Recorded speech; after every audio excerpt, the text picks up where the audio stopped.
Laura and Tariq shivered with cold by the seaweed-coated rocks. They'd been drenched as they clambered off the boat in choppy waters. They were still tied up.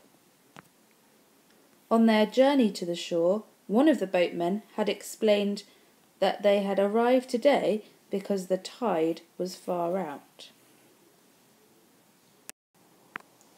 Nothing more was said, but Laura was petrified.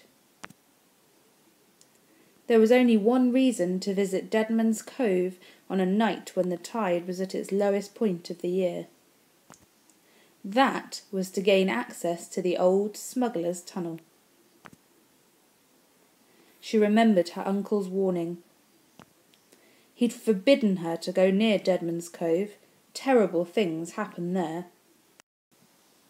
Approaching Deadman's Cove from the ocean had been scarier than gazing down on it from the cliffs.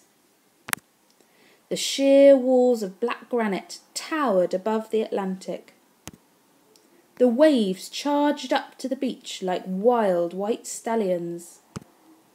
There was no way out of the cove except to climb the cliff face or swim the Atlantic. There was no escape.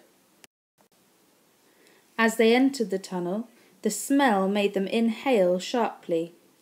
Wet granite, rotting seaweed, and fish bones.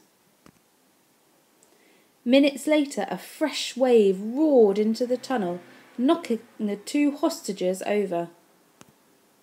The torch went out, and an inky blackness enveloped the tunnel.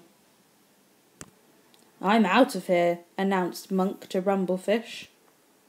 With the only map and torch held tightly in their hands, the two men fled around a bend in the tunnel. Laura and Tariq stumbled in the dark. Every minute felt like a life sentence. Faced with the choice of 3 tunnels, Laura's muscles screamed with agony. "Breathe, Laura, just breathe," said Tariq, reaching for her hand. Laura sucked in the air. It was sweet and clean, not stale and smelling of fish bones. Her vision cleared. Tariq was smiling at her and pointing upwards. Exhausted, Laura tilted her head.